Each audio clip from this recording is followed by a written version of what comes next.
네, 이번 시간에는 에너지를 얻기 위한 기관계의 통합적 작용에 대해서 한번 공부를 해보도록 하겠습니다. 기관계라고 하는 것은 지금 여기 나오는 기관계, 색깔이 기관계라고 하는 것은 다양한 기관들의 모임을 이야기합니다. 그런데 기관들이 각각 아무렇게나 모이는 게 아니라 어떤 일을 수행하기 위해서 필요한 공통적인 어떤 기능을 하는 이런 기관들의 모임이라고 할 수가 있어요. 기관계라는 거는 예를 들어서 소화를 위해서 필요한 간이나 위, 이자 이런 것들을 다 통틀어서 소화계라고 하는 기관계라고 부르는 겁니다. 예를 들면 그러면 기관계의 종류는 많지만 그 중에서 우리가 이번 시간에 배우게 될 기관계는 4가지가 되겠습니다. 자, 뭐가 있냐면 잠시만요. 소화계 그리고 호흡계 순환계,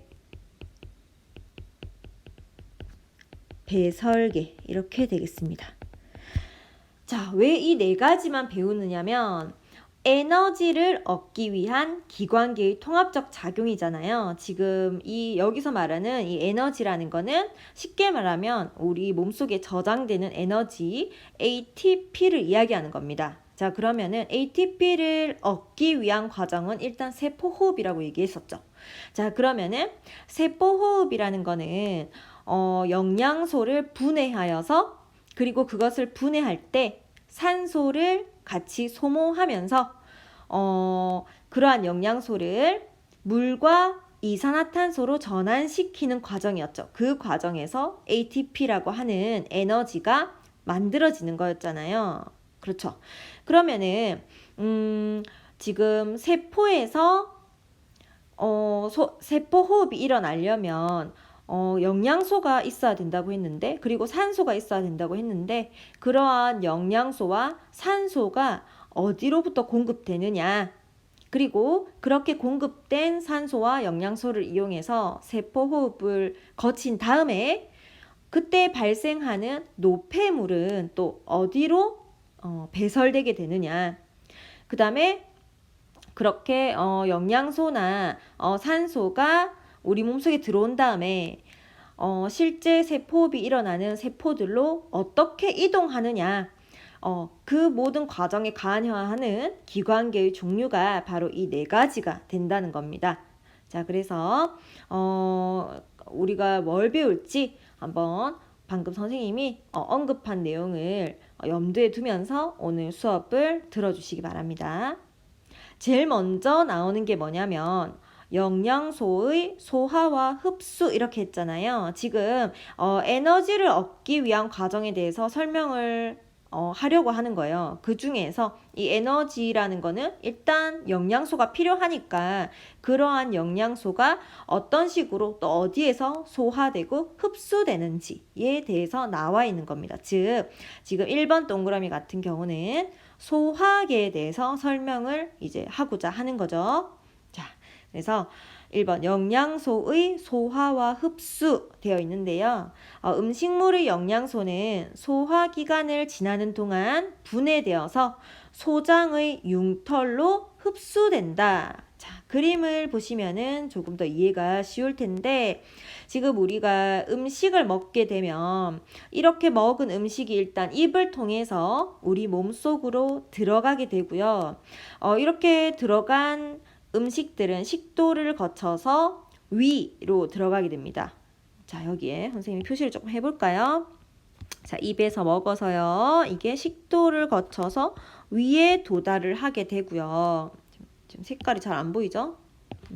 자, 위에 이렇게 도달을 하고 위에서 어느 정도 소화가 일어난 다음에 이 음식물들이 계속 내려가서 여기 보이는 이러한 소장이라고 하는 곳에 도달하게 돼요. 그러면 이러한 소장에서 대부분의 영양소들이 흡수되게 됩니다.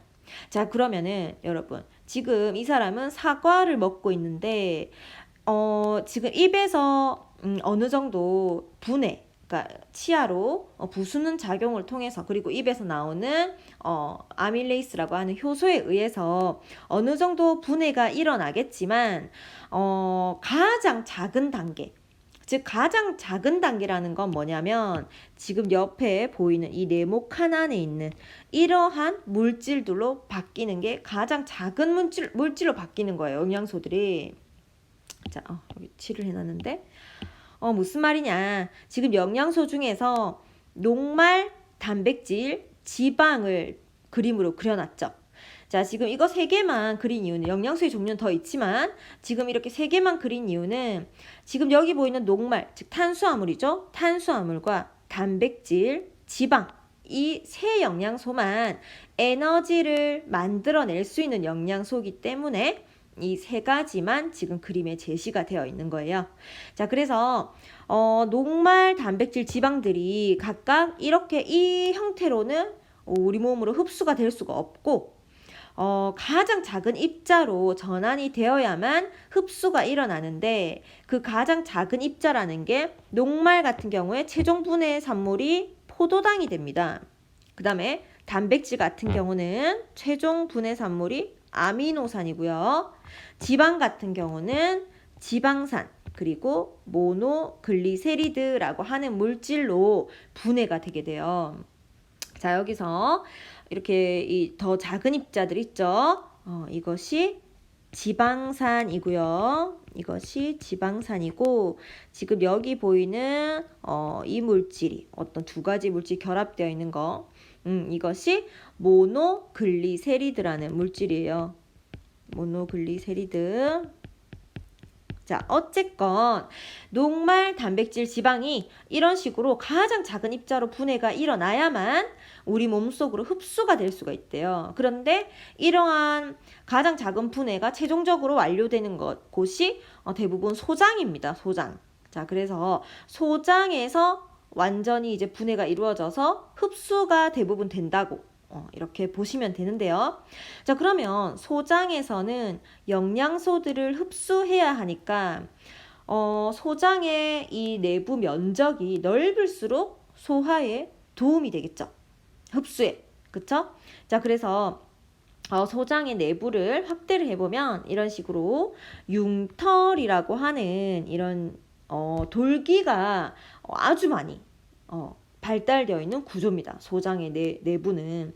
그래서 이 융털을 조금 더 자세히 보면은 융털 안에는 이런 식으로 암죽관이라고 하는 가운데 좀 굵은 관이 있고요. 그 다음에 그 주변을 모세혈관이 둘러싸고 있는 형태가 되겠습니다. 자, 그래서 지금 녹말, 단백질, 지방의 분해 형태인 포도당, 아미노산, 지방산, 모노글리세리드. 자, 이런 것들은 최종적으로 소장 융털에 있는 모세혈관과 암죽관으로 흡수가 되게 되는데요. 구체적으로 이야기하자면 포도당, 아미노산 이 두 가지 물질은 융털 중에서도, 융털 안에 있는 구조 중에서도 모세혈관으로 흡수가 되고요. 그 다음에 지방산과 모노글리세리드, 이거 지방의 분해산물이죠. 이것들은 암죽관을 통해서 흡수가 되게 됩니다. 자, 여러분들이 문제집이나 이런 참고서를 보시면 그런 내용들이 적혀 있을 거예요. 그래서 선생님이 한번 언급해 봤습니다.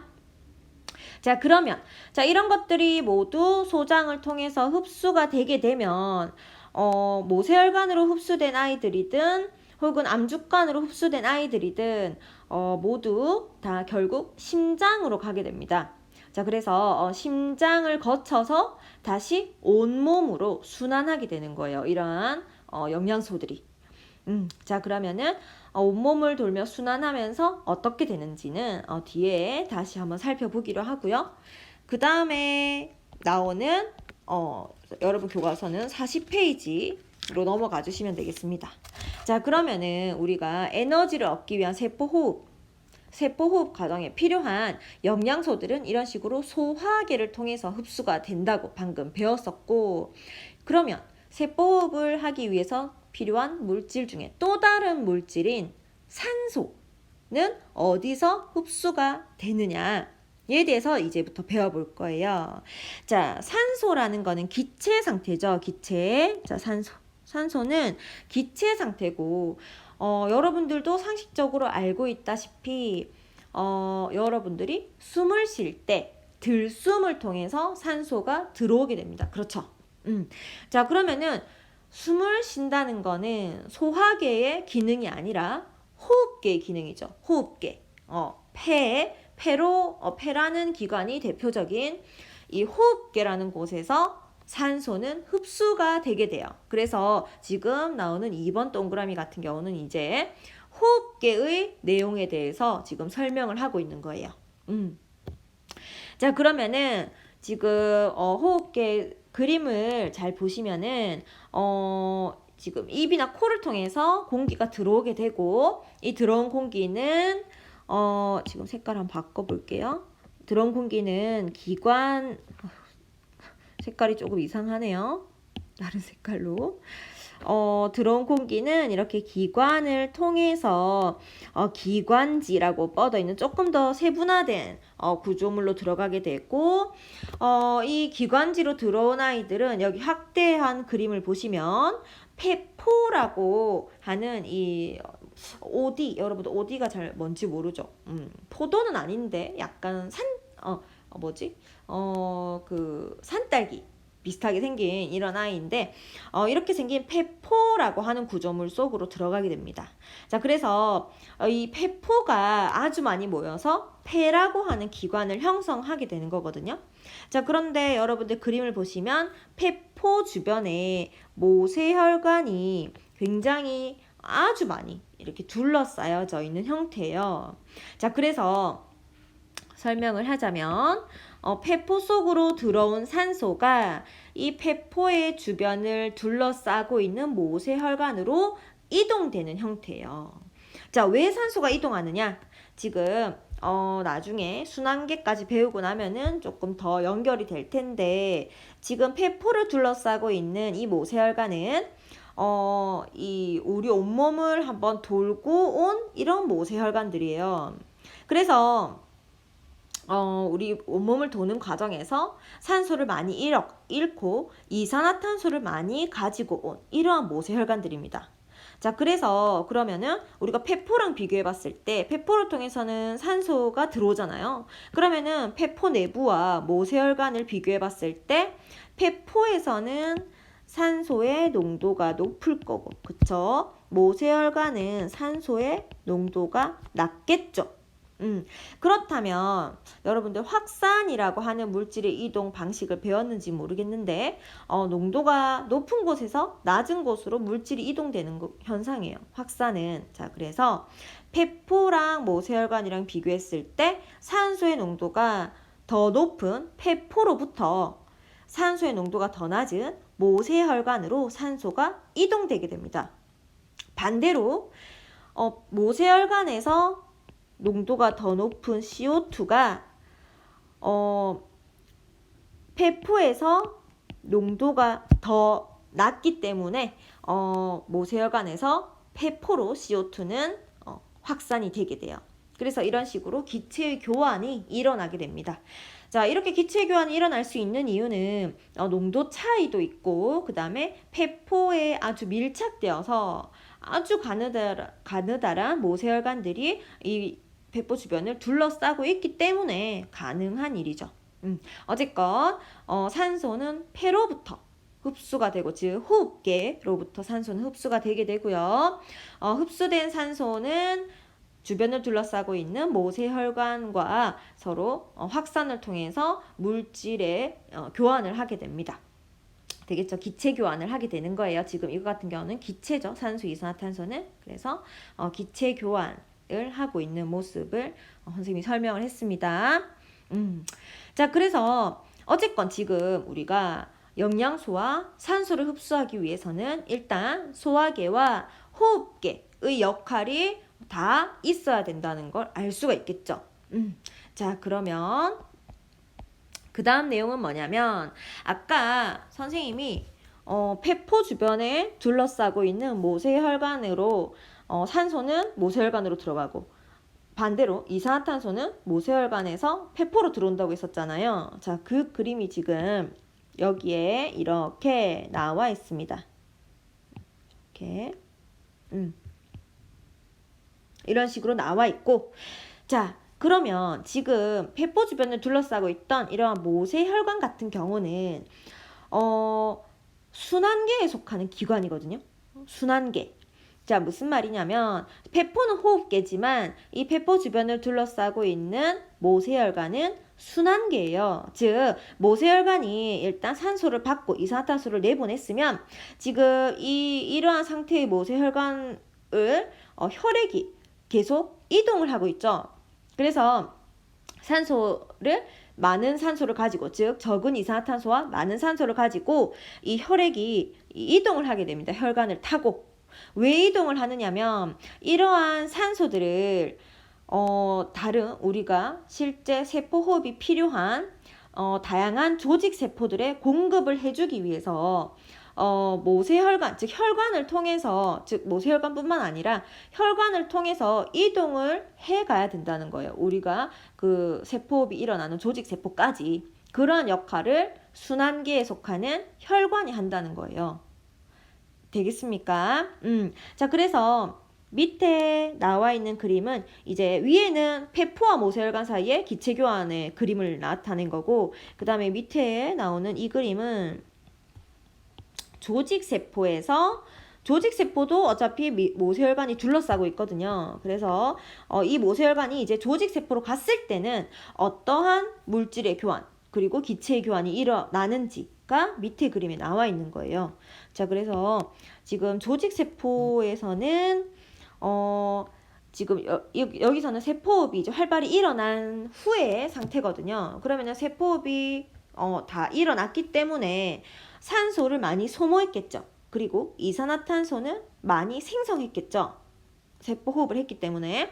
그렇기 때문에 이제는 조직세포 같은 경우는 산소의 농도는 낮고 이산화탄소의 농도는 높은 상태가 되는 거죠. 자, 그렇다면 아까 이 혈관을 통해서 이렇게 흘러온 이 혈액은 산소는 높은 상태였고 이산화탄소는 낮은 상태였잖아요. 폐포를 거쳐서 왔기 때문에. 그렇기 때문에 이제는 반대로 조직세포에서 다시 혈관으로 이산화탄소가 들어가고, 또 혈관에서는 조직세포로 산소가 빠져나오게 되는 거예요. 이것도 전부 다 농도 차이에 의한 확산이죠. 결국은. 되겠습니까? 그리고 혈액은 영양소도 같이 운반을 합니다. 그리고 노폐물도 운반을 하고요. 즉, 이 영양소는 아까 소화기에서 흡수가 됐던 영양소죠. 소화기에서 흡수되는 아까 소화기에서 배웠던 내용을 다시 한번 떠올려 보면 지금 포도당이랑 아미노산 같은 경우는 모세혈관으로 흡수가 됐었고, 지방의 분해 산물은 암축관을 통해서 흡수가 됐었는데, 모세혈관과 암축관 모두 심장으로 가게 되고, 그 심장에서 다시 혈관을 통해서 이동을 해오게 되는 거예요. 조직세포로.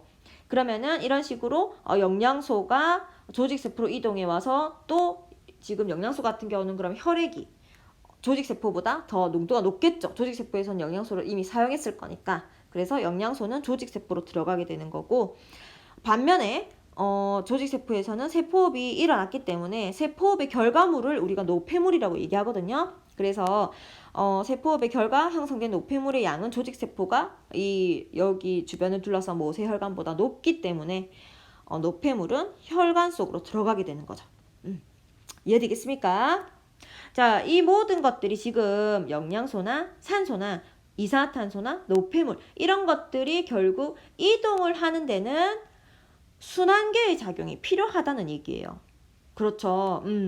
그러면 지금까지 소화기도 필요했고 호흡계도 필요했고 그거를 이동시켜주는 순환계까지 꼭 필요한 기관이고 필요한 기관계들이고, 그 다음에 이것들이 전부 다 통합적으로 작용을 하고 있다는 게 보이십니까?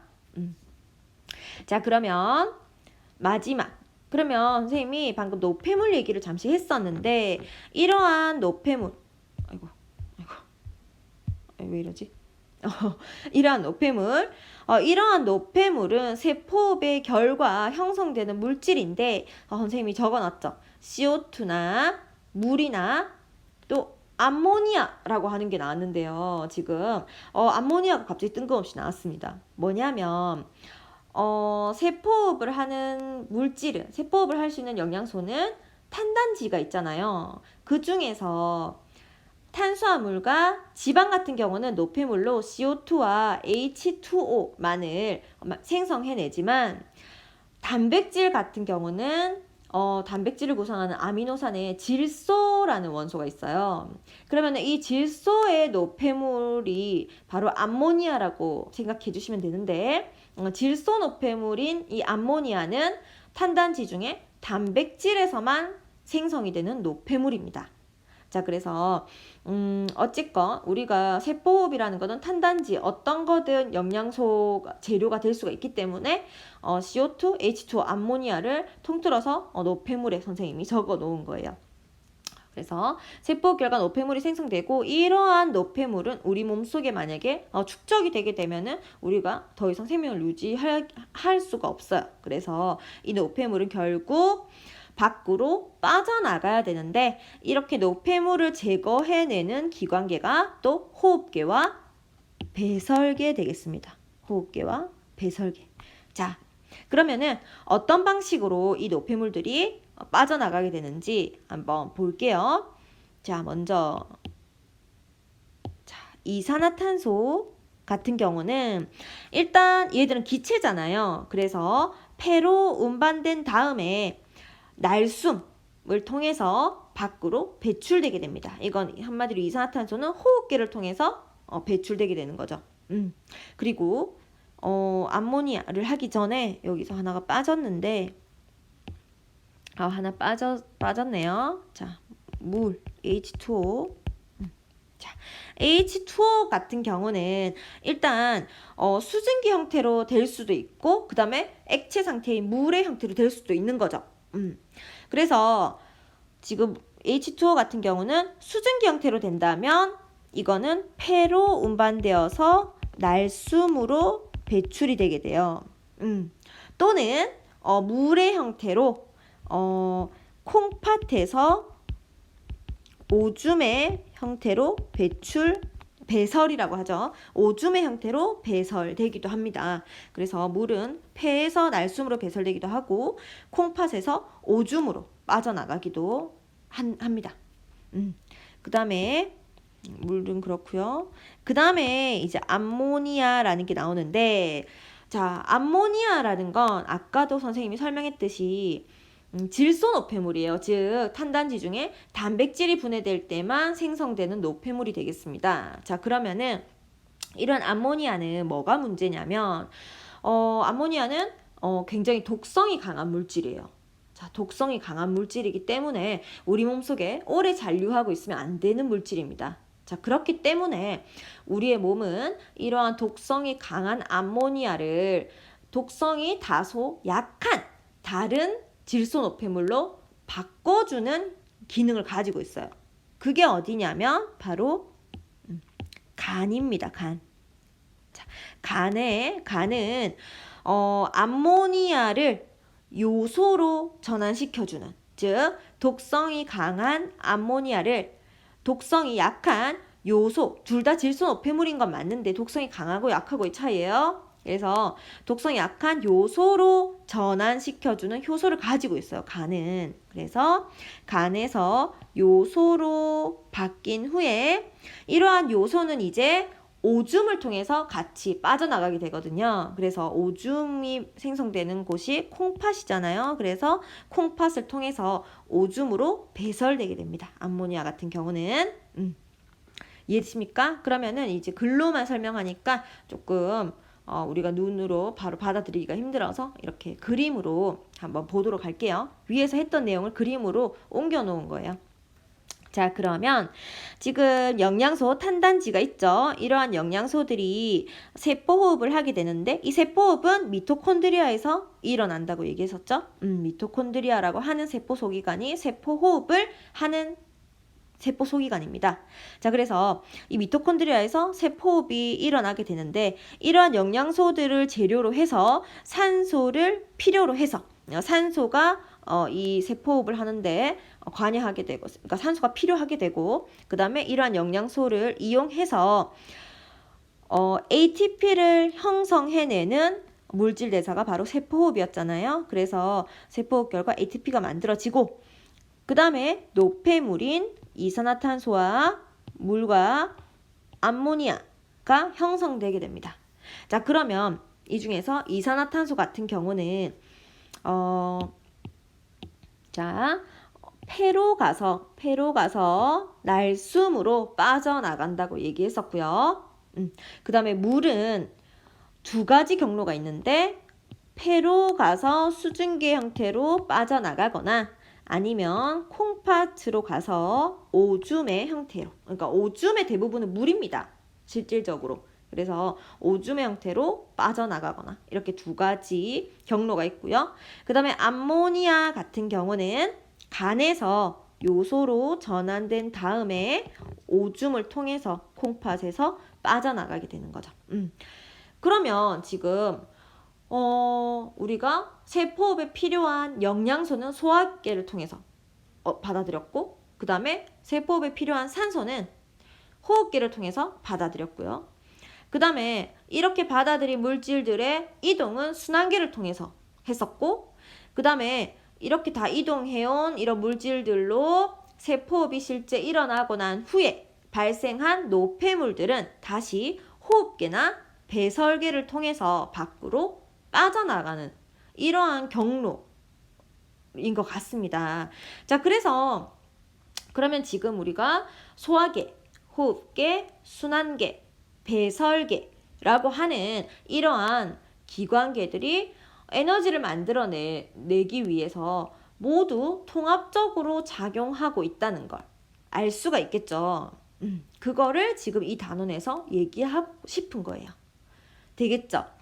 자, 그러면은 지금 나오는 게 뭐냐면 콩즙으로 오줌 속의 요소 분해하기라고 하는 실험입니다. 자, 여러분 교과서에는 41페이지를 보시면 될 것 같은데요. 41페이지에 밑에 부분에 보시면 실험이 간단하게 설명이 되어 있기는 한데 이 실험은 이전 교육과정에는 없던 실험이에요. 그래서 새 교육과정에서 새롭게 등장한 실험이기 때문에 우리가 조금 눈여겨봐 주시면 좋지 않을까라고 생각이 듭니다. 자, 그러면은 교과서로 잠시 한번 가볼게요. 자, 교과서로 가서 자, 이 실험인데요. 이 실험. 콩즙으로 오줌 속의 요소 분해하기입니다. 자, 오줌은 물과 요소가 주 성분이라고 생각해 주시면 돼요. 오줌은. 자, 그래서 그러면은 지금 오줌은 물은 중성일 거고 요소가 들어있기 때문에 산성, 중성, 염기성 중에 어떤 걸 띠고 있을까? 그걸 알아보기 위한 지시약이 바로 BTB 용액이죠. BTB. BTB 용액 여러분들 중학교 때부터 많이 배웠을 거예요. 자, BTB 용액은 산성, 중성, 염기성을 판단해주는 지시약입니다. 그쵸? 그래서 산성에서는 노란색이고요. 중성에서는 초록색이고요. 염기성에서는 파란색이라는 거 알고 있죠? 자, 그러면 자, 오줌에 BTB 용액을 떨어뜨리면 지금 보니까 BTB 용액을 넣으니까 약간 지금 그림을 보시면 사진을 보시면 BTB 용액을 떨어뜨리니까 약간 초록색 쪽으로 갔죠. 지금 오줌 자체는 지금 초록색으로 약간 간 것처럼 이렇게 보이지만 그러니까 중성이라기보다는 물이 있으니까 당연히 초록색 쪽으로 조금 가긴 가지만 일단 오줌은 기본적으로 산성물질이라고 보시면 돼요. 오줌은 산성물질이에요. 그래서 요소가 들어있기 때문에 요소가 산성을 띠고 있다고 보시면 되거든요. 그래서 오줌과 요소 모두 산성을 띠고 있기 때문에 약간 노란색 쪽으로 생각해 주시면 되겠습니다. 되겠죠? 자, 그래서 선생님이 지금 좀 이따가 실제 이 실험의 동영상을 조금 보여줄 건데, 거기서는 지금 여기에 나와 있는 것처럼 오줌만 갖고 실험을 한 게 아니라 여러분들 과학적인 탐구 방법을 배울 때 공부했듯이 실험군이 있으면 대조군이 또 있어야 되잖아요. 그래서 지금 대조군은 그냥 물을 대조군으로 하면 되겠죠. 그래서 대조군까지 이렇게 마련해서 그 실험 동영상에서는 아마 나올 겁니다. 그리고 대조군인 물과 그 다음에 오줌용액, 그 다음에 요소용액 이렇게 비교해가지고 실험을 하게 되거든요. 그 동영상을 보시면.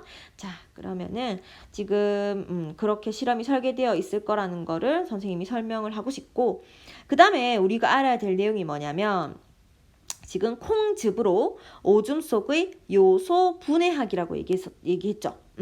자, 콩즙이라는 거는 말 그대로 콩을 갈아서 만든 그 즙이에요. 여러분들 콩국수 이런 거 먹을 때 콩즙 먹어봤죠?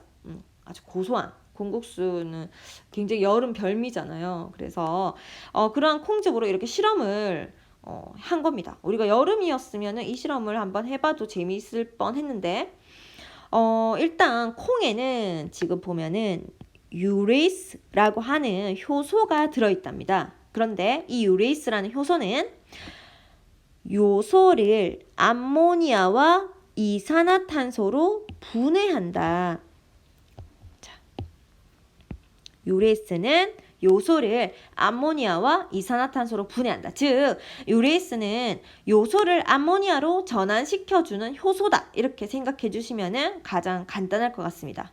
자, 요소를 암모니아로 전환시켜준다. 즉, 간에서는 암모니아를 요소로 전환하잖아요. 그래서 이러한 기능과 반대 작용을 하는 효소를 콩이 가지고 있는 것 같습니다. 그래서 콩에는 요소를 암모니아로 바꿔주는 유레이스라는 효소가 있는데, 이러한 효소의 작용을 확인하기 위한 실험이 지금 나와 있는 이 실험입니다. 자, 그러면은 선생님이 이 실험을 하는 동영상을 잠시 보여주고 다음으로 넘어가 보도록 할게요.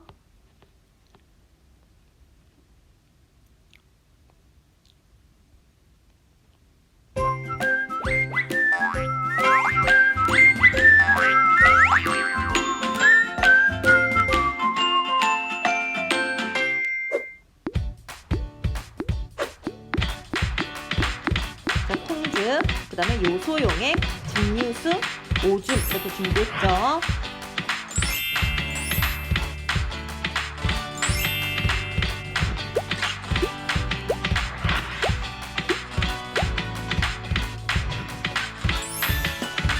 자, 오줌과 요소용액은 거의 성분이 같다고 보시면 됩니다. 성분이 거의 비슷하겠죠? 오줌 안에 요소가 들어있으니까. BTB를 떨어뜨렸을 때 색깔 변화를 보시면 둘 다 옅은 초록색을 띠게 됩니다.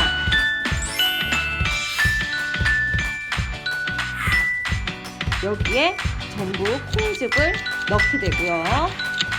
시간이 지날수록 색깔 변화가 어떻게 되는지 살펴본 겁니다. 역시 오줌과 요소는 거의 성분이 같다고 보시면 된다고 했죠. 둘 다 청색으로 변했어요. 즉 염기성으로 변했습니다.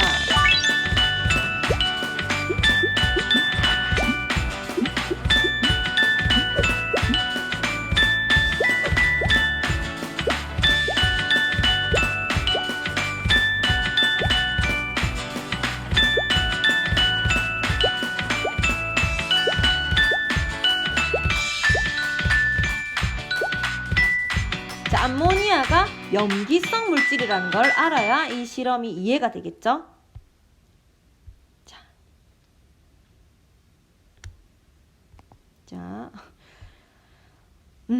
자, 일단 여러분 여기서 실험이 이해가 되려면 암모니아가 어떤 물질이냐? 산성, 중성, 염기성 중에. 자, 암모니아 같은 경우는 염기성 물질이거든요. 그래서 우리가 BTB를 넣은 이 오줌이 그리고 요소용액이 푸른색으로 바뀌는 걸로 봐서 실제 암모니아로 분해가 되었다 한다는 이 결론을 내릴 수가 있는 거예요.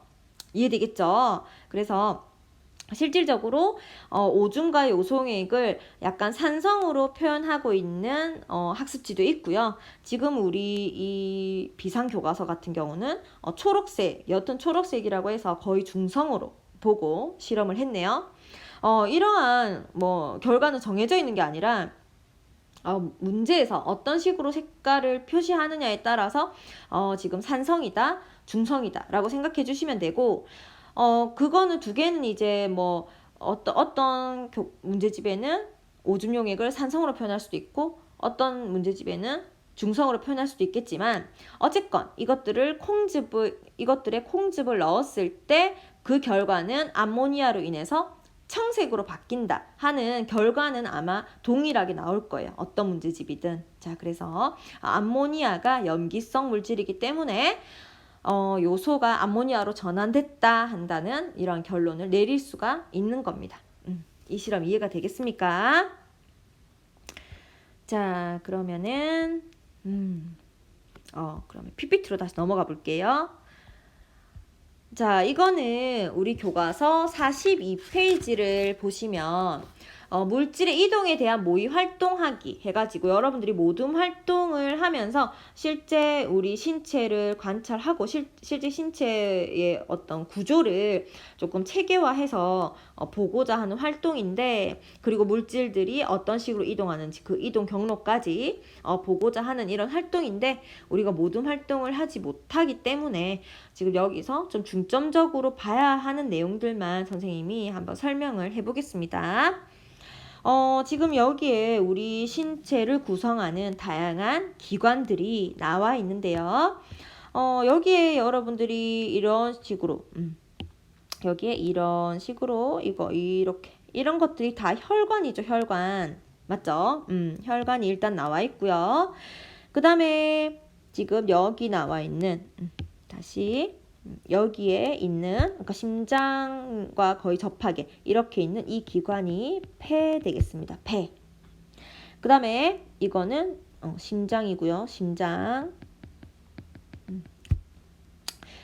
그 다음에 이 기관이 간이 되겠습니다. 약간 삼각형으로 생긴 이것이 간이고요.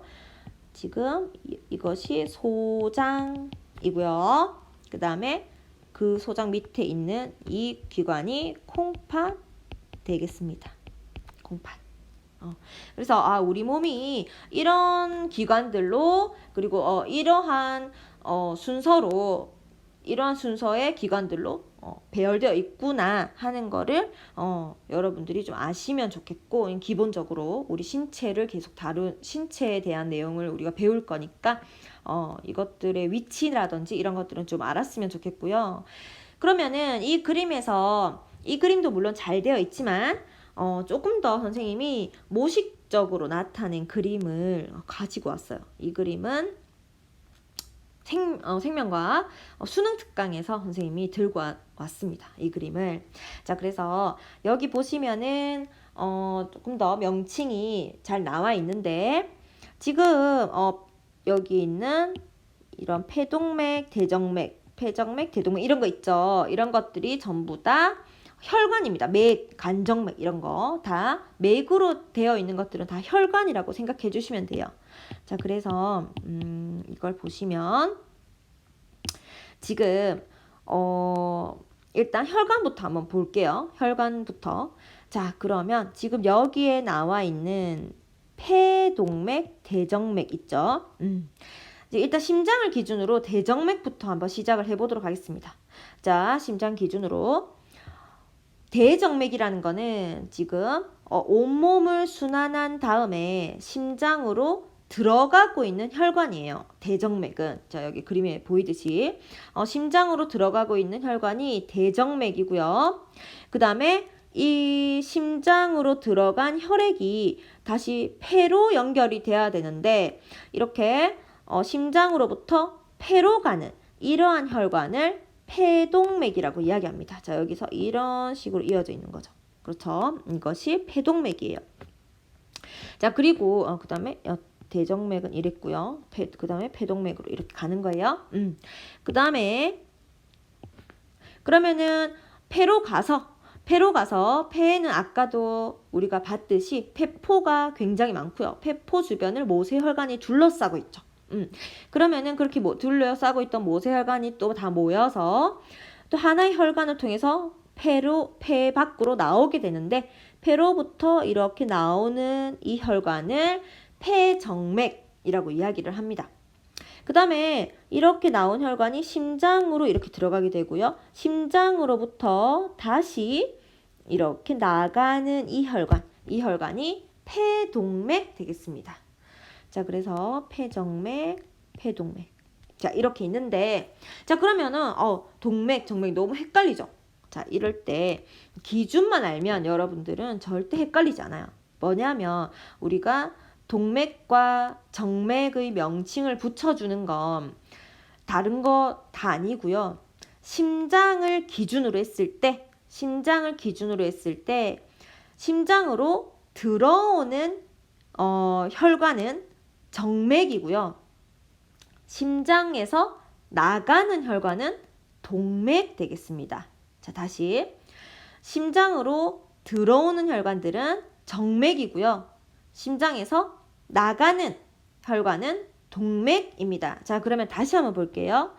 대정맥이라는 거는 심장으로 들어오는 혈관이죠. 그런데 온몸을 돌고 들어오는 혈관이기 때문에 대정맥이라고 얘기하는 거고요. 그리고 심장에서 폐로 가는 이러한 혈관은 심장에서 나갔죠, 일단. 그러니까 심장 기준으로 보시면 됩니다. 폐를 기준으로 보시면 안 되고 심장 기준으로 나간 혈관이잖아요. 그리고 폐랑 연결되어 있는 이런 혈관이기 때문에 폐동맥이라고 얘기하는 거예요. 그럼 같은 원리로 폐에서 연결되어 있고 폐랑 연결되어 있으면서 심장으로 들어오고 있는 이 혈관이 폐정맥 되는 거고, 그 다음에 이 심장으로부터 온몸으로 나가는 혈관이니까 대동맥 이렇게 되는 거예요. 이거 이해되실까요? 이렇게 보니까 심장 기준으로 나가는 건 동맥, 들어오는 건 정맥 이렇게 하니까 전혀 헷갈릴 일이 없죠. 자, 그러면 여러분 다시 한번 기억을 떠올려 보면, 자, 일단 폐 주변에도 모세혈관이 둘러싸고 있고, 일단 심장을 한번 생각을 해보면 심장 입장에서 대정맥 같은 경우는 온몸을 돌고 심장으로 들어오는 혈관이죠. 즉 온몸을 돌고 들어온다는 얘기는 온몸의 조직세포를 다 거쳐서 들어온다는 얘기예요. 자, 그러면은 지금 이때는 조직세포로부터 이산화탄소나 노폐물들을 많이 받아온 혈액이 되겠죠. 대정맥으로 들어오는 혈액은. 맞습니까? 그 다음에 이 대정맥으로부터 연결된 게 폐동맥을 흐르는 혈관이잖아요. 폐동맥을 흐르는 혈액이잖아요. 자, 그러면은 대정맥과 폐동맥은 실질적으로 혈액의 종류가 거의 비슷하다 보시면 돼요. 어떻다? 산소의 농도는 낮고 이산화탄소의 농도는 높고 노폐물의 농도도 높은 이런 상태. 맞습니까? 자, 이런 상태예요. 자, 이러한 혈액을 뭐라고 우리가 얘기하냐면 정맥혈이라고 얘기합니다. 정맥혈. 그러니까 정맥을 흐르고 있다고 해서 무조건 정맥혈이 아니라 산소의 농도가 낮고 이산화탄소 농도는 높고 노폐물이 높은 이런 약간 좀 깨끗하지 않은 피, 쉽게 말하면 이러한 피를 정맥혈이라고 이야기해요. 그래서 폐동맥과 대정맥 같은 경우는 정맥혈이 흐르고 있습니다. 반면 우리가 앞에서 배웠듯이 폐를 통과해서 다시 혈액이 나오게 되면 이 폐에서는 우리가 이 기체교환, 즉 호흡을 통해서 산소를 많이 받아들인 후에 이 모세혈관으로부터 그 산소를 많이 공급하게 되잖아요. 그쵸? 그리고 이산화탄소는 반면 폐 안으로 들어가게 되잖아요. 모세혈관으로부터. 자, 그래서 폐를 거쳐오는 동안에 이 혈액은 변화되게 됩니다. 어떻게? 산소의 농도는 높고 이산화탄소의 농도는 낮고, 그 다음에 노폐물. 이 노폐물이 결국 이산화탄소도 속하지만 노폐물의 농도가 낮게끔 이런 식으로 변화된 채로 폐를 빠져나오게 된다는 거죠. 이 모세혈관이. 폐를 빠져나온 다음에 다시 굵은 혈관으로 이렇게 뭉쳐서 폐정맥을 이루게 되는 거죠. 폐정맥. 선생님 이게 그림을 좀 잘못 그렸네요. 이것도 이거는 이제 선생님 폐동맥을 선생님 잘못 그렸네요. 죄송합니다. 지금 여기 이거가 색깔이 이렇게 돼야 되겠네. 이렇게 돼야 되겠네요. 죄송해요. 어쨌건 그러면 폐정맥과 그 다음에 폐정맥과 거의 실질적으로 같은 어떤 종류의 혈액이 대동맥을 흐르는 혈액이 되겠죠. 그래서 폐정맥과 대동맥 같은 경우는 아주 산소를 많이 포함하고 있는 혈액입니다. 자, 이러한 혈액을 동맥혈이라고 얘기해 줍니다. 동맥혈. 그래서 폐정맥과 대동맥은 동맥혈이 흐르는 혈관이 되겠습니다. 여기까지 이해되겠습니까? 그렇게 생각해 주시면 되고, 자, 그러면은 지금 여기에 또 다른 혈관이 보이는데 간정맥이라는 게 보이죠. 간과 연결되어 있는 혈관이기 때문에 간정맥이라고 하겠죠. 그런데 왜 정맥이냐? 자, 이 혈관이 심장으로 들어가는 대정맥과 연결되어 있죠. 그래서 간정맥입니다.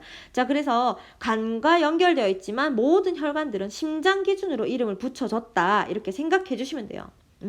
그러면은 여기 간정맥이 있으면 간동맥도 있어야 되는데 간동맥. 자, 간동맥은 실질적으로 여기 선생님이 지금 초록색으로 표시하고 있는 여기인데 잘 다루지 않기 때문에 일단은 생략하겠습니다. 자, 그러면 간은 간정맥과 그 다음에 간동맥 이렇게 연결이 되어 있으면서 또 밑에 여기에 혈관이 하나 또 보이죠. 바로 소장과 연결되어 있는 혈관이에요. 즉 소장에서 영양소를 분해한 다음에 흡수한 이 영양소들을 운반하는 혈관이 있어야 되겠죠. 간으로 운반하는 혈관. 자, 이 혈관, 지금 선생님이 표시한 이 혈관의 이름이 같은 색으로 적어볼게요. 이 혈관의 이름이 바로 간문맥이라고 하는 혈관입니다. 간으로 이 혈액들이 간을 두드린다, 뭐 이런 문을 두드린다는 이런 의미로 간문맥이라고 이름이 붙여져 있는데요. 자, 그러면은 간문맥이 시험에는 출제가 좀 되고 있는 추세예요. 그러니까 간문맥이라는 건 소장에서 간으로 연결되어 있는 이러한 혈관이 되겠습니다. 그리고 그러면은 소장에서 흡수된 영양소는 간문맥을 통해서 간으로 들어가게 되고 이 간을 통과한 다음에 간정맥을 통해서 대정맥에 합쳐져서 이제 심장으로 들어가는 이러한 경로라고 보시면 되겠습니다. 자, 그 다음에 여기에 그림이 하나 빠졌는데 여기에 이렇게 이제 이런 식으로 약간 강낭콩처럼 생긴 이것이 콩팥입니다. 콩팥 같진 않겠지만 자, 여기가 콩팥 되겠는데요. 그러면은 콩팥도 혈관과 연결되어 있잖아. 콩팥 주변도 혈관이 둘러싸고 있다고요. 그러니까 혈관이라는 거는 거의 모든 기관을 다 둘러싸고 있다고 보시면 돼요. 자, 그러면 콩팥을 기준으로 지금 보이는 혈관이 지금 여기에 하나, 그러니까 콩팥으로 들어가는 혈관과 콩팥에서 나오는 혈관 이렇게 있죠. 선생님 화살표 잘 보세요. 콩팥으로 들어가는 혈관, 콩팥으로 나오는 혈관 이렇게 있는데 자, 콩팥을 기준으로 이것도 어떤 혈관의 이름을 붙여줘야 되잖아요. 콩팥과 연결되어 있으니까. 자, 그런데 지금 여기 이런 이쪽 그러니까 여러분들이 지금 보기에 오른쪽 콩팥으로 들어가고 있는 이 혈관은 대동맥, 즉 동맥과 연결되어 있는 혈관이죠. 그래서 이 혈관은 콩팥 동맥 되겠습니다. 콩팥 동맥. 콩팥 동맥이 모세혈관으로 세분화되어서 콩팥을 둘러싸게 되고 또 콩팥을 둘러싸있던 모세혈관이 하나로 합쳐져서 이렇게 하나의 혈관으로 이렇게 나오게 되는데 지금 여기에 왼쪽에 있는 이 화살표 여기 이쪽으로 나오게 되는데 이 혈관을 우리가 뭐라고 하냐면 콩팥 정맥이라고 부릅니다. 왜? 정맥과 연결되어 있으니까. 크게 보면은 심장 기준으로 나오는 혈관과 연결되어 있기 때문에 콩팥 동맥이고 지금 우리가 보기에 오른쪽에 있는 거는 그 다음에 우리가 보기에 콩팥 왼쪽에 있는 이거는 심장 기준으로 심장으로 들어가고 있는 혈관으로 연결되어 있잖아요. 그래서 콩팥 정맥이라고 하는 거예요. 결국은 그 기준은 바뀌지 않는 거예요. 심장을 기준으로 한다는 그 기준은. 자, 그러면 우리가 혈관의 이름과 기관의 이름들을 한번 다 살펴봤는데 만약에 요소의 농도, 자, 요소의 농도를 한번 비교를 해본다면 먼저 간정맥과 간문맥, 여기서 요소의 농도를 한번 비교해 볼게요. 자, 요소의 농도. 자, 왜 요소의 농도를 한번 비교하냐면 이게 시험에 한 번씩 이제 출제가 되기 때문에 선생님이 설명을 해주는 거예요. 뭐냐면 자, 요소의 농도를 간정맥과 간문맥, 이 둘의 요소의 농도를 한번 비교해 본다면, 이 둘을 흐르는 혈액의 요소 농도를 한번 비교를 해 본다면 어디가 더 높을까요? 자, 어디죠? 자, 그렇죠. 간정맥이죠. 왜죠? 소장에서 흡수된 영양소들을 이용해서 소장에서도 세포호흡이 활발히 일어나겠죠. 모든 기관에서는 세포호흡이 일어나는 겁니다. 일단 그러면은 이때 형성된 질소 노폐물 중에서 암모니아가 간문맥을 통해서 간으로 들어가게 되겠죠. 그러면은 간으로 들어간 다음에 간의 기능 중에서 암모니아를 요소로 전환시켜주는 기능이 있었잖아요. 간에서는. 그러면은 간정맥은 이제 간에서 기능을 다 하고 나온 아이들이 간정맥을 통과해 가는 거니까 실질적으로 간에서 암모니아를 요소로 전환하죠. 그러니까 간정맥이 더 많은 요소를 가지고 혈액들이 간정맥을 통과하게 되는 거죠. 이해되겠죠? 간에서 요소로 바뀌었기 때문에 간정맥에서 요소 농도가 더 높은 거예요. 되겠습니까? 그러면 이제 콩팥 정맥과 콩팥 동맥. 자, 콩팥 정맥과 콩팥 동맥. 자, 여기서 이제 요소의 농도를 한번 비교를 해볼게요. 자, 콩팥 정맥, 콩팥 동맥 두 개만 비교해 보는 겁니다. 둘을. 자, 그러면 어디가 요소의 농도가 더 높을까요? 그렇죠? 콩팥 동맥이죠. 왜? 자, 콩팥 동맥은 콩팥으로 들어가기 전의 혈관이죠. 반면에 콩팥 정맥은 콩팥에서 모든 배설 과정을 끝내고 나오는 혈액들이죠. 콩팥 정맥을 흐르는 혈액은. 자, 그러면 콩팥은 무슨 일이 일어나는 곳이죠? 그렇죠. 오줌을 배설하는 곳이잖아요. 자, 오줌을 통해서 요소가 함께 배설된다고 했었죠. 자, 그렇다면 콩팥 동맥을 통해서 콩팥으로 오줌이 들어간 다음에 그러니까 오줌이 들어간다고 말하긴 그렇고 콩팥 안에서 오줌이 형성되는 거니까 어쨌건 콩팥 동맥을 통해서 이렇게 혈액들이 이동해 가면서 콩팥에서 오줌을 만든 다음에 그 요소들까지 함께 콩팥으로부터 배설이 될 거고, 그러면은 상대적으로 더 적은 양의 요소가 100% 배설되진 않거든요. 그래서 상대적으로 더 적은 양의 요소를 가지고 콩팥 정맥으로 나오게 되겠죠. 혈액들이. 되겠습니까? 자, 그래서 요소의 농도는 콩팥 정맥과 동맥을 상대적으로 비교해 본다면 콩팥 동맥에서 더 농도가 높다라고 볼 수가 있습니다. 자, 그래서 좀 복잡해 보이지만 선생님이 설명해 준 거는 몇 개 안 되니까 여러분들이 이 그림을 보시면서 전체적으로 좀 이해를 해줄 수 있으면 좋겠습니다. 넘어가도 되겠죠? 자, 그러면 이제 물질의 이동. 선생님 이거 이제 PPT를 이렇게 PDF로 이렇게 바꾸는 과정에서 조금 깨졌는데, 자, 여기서 뭘 물어보고 있냐면, 음식물의 소화로 생성된 포도당이 조직세포에 공급되기까지의 경로, 이렇게 했거든요. 자, 그래서 여러분들 배운 내용을 바탕으로 한번 생각을 해보면, 포도당은 일단 소장을 통해서 흡수가 되고, 소장에서 간문맥, 아까 여기 보입니까? 소장에서 간문맥으로 가죠. 소장에서 간문맥, 그리고 간을 통과해서 간정맥, 그 다음에 대정맥, 이렇게 가겠죠. 그게 지금 이렇게 글로만 나와 있으니까 여러분들이 좀 막 이거 뭐지? 이렇게 생각할 수도 있는데, 머릿속으로 방금 봤던 이 그림을 항상 떠올리면 훨씬 이해가 쉽습니다. 이러한 내용들이. 자, 그래서 그림을 어느 정도 조금 여러분들이 익숙하게끔 좀 되면 좋겠어요. 우리 몸이니까. 그리고 우리 몸은 여러분들이 잘 알아야 되잖아요. 여러분 몸속에 어떤 기관들이 어디 위치에 있는지도 모르면 안 되겠죠. 자, 그래서 그림을 한번 기억을 떠올려 보면서 다시 보면은 소장에서 간문맥, 그리고 간정맥, 그리고 대정맥. 그럼 대정맥은 어디로 들어간다? 심장. 심장은 또다시 폐동맥을 통해서 폐로 가고요. 그 다음에 폐정맥을 통해서 다시 심장으로 들어오죠. 그러면 이렇게 들어온 심장은 대동맥을 통해서, 대동맥이었다가 대동맥과 동맥의 어떤 구분, 경계가 기준이 명확히 있는 건 아니고요. 처음에 나오는 부분이 대동맥이고, 그 다음에 거기 이어진 혈관이 그냥 동맥으로 보는 겁니다. 자, 그리고 온몸의 모세혈관을 거쳐서 조직세포까지 간다. 그러면은 이 포도당이 조직세포로 도달하게 되면 이런 조직세포들에서 세포호흡이 일어나게 되는 거고, 그 결과 ATP가 만들어지게 되는 겁니다. 과정이 눈에 조금 이제 머릿속에 그려지나요?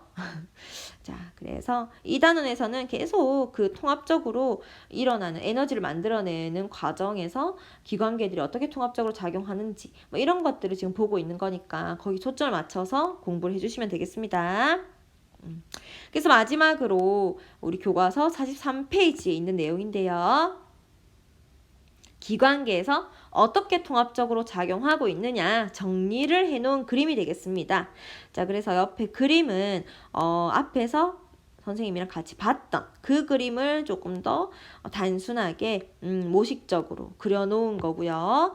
옆에 보시면은 지금 이렇게 소화계, 그 다음에 호흡계, 순환계, 배설계로 나누어서 각각의 역할들을, 그러니까 에너지를 만들어내기 위해서 각각이 어떻게 역할들을 하는지가 4개로 나누어서 나와 있는 거고, 결론은 이러한 4가지의 기관계가 모두 유기적으로 연결이 되어야만 에너지를 만들어낼 수 있고, 그때 생성된 노폐물을 밖으로 빼낼 수 있다. 이거겠죠, 핵심은.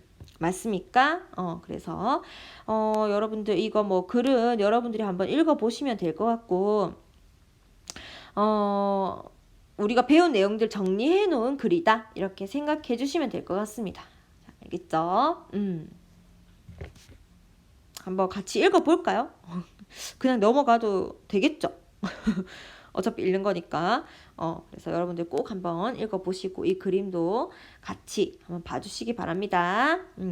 우리 문제는 대부분 그러니까 평가원 문제는 이러한 기관계의 통합적 작용에 대한 문제밖에 거의 안 나와요. 근데 이제 내신 공부를 할 때는 조금 더 세세하게 봐야 되기 때문에 선생님이 오늘 수업했던 내용들 중에서 조금 더 세부적으로 나올 수는 있겠지만, 평가 문제, 여러분들 수능을 대비하는 문제로 생각했을 때는 이렇게 통합적인 작용 정도만 이해해 주시면 될 것 같습니다.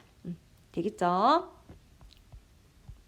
자, 그러면 오늘 배운 내용을 한번 정리해 볼게요. 자, 세포호흡이라는 거는 세포에서 포도당이 산소와 반응하여서 분해되면서 에너지를 방출하는 과정이 세포호흡이고, 이렇게 방출된 에너지를 ATP의 형태로 저장한다는 거죠. 대부분 60%는 열로 밖으로 방출되게 되고. 배웠었죠? 그 다음에 세포호흡으로 생성되면서 생명활동에 직접 사용되는 에너지원 라고 얘기하니까 조금 와닿지가 않는데, 에너지를 저장하는 입자라고 얘기한다면 조금 더 쉬울 것 같은데요. 답은 ATP 되겠습니다. 그 다음에 기관계의 통합적 작용이에요. 자, 그래서 ATP를 만들어내기 위해서, 즉 에너지를 만들어내기 위해서 기관계가 어떤 식으로 통합적으로 작용하느냐. 먼저 소화기는 영양소를 흡수해야 되고요. 호흡계는 산소를 흡수하고 또 이산화탄소는 배출해내는, 즉 노폐물이 배출되는 거죠. 그 다음에 순환계 같은 경우가 영양소, 산소, 이산화탄소, 노폐물을 운반하는 역할을 하고, 배설계는 노폐물을 몸 밖으로 배설하는 기관계가 되겠습니다. 그래서 결론은 이렇게 네 가지의 기관계가 모두 유기적으로 연결되어서 통합적으로 작용한다를 기억해 주셔야 될 것 같습니다.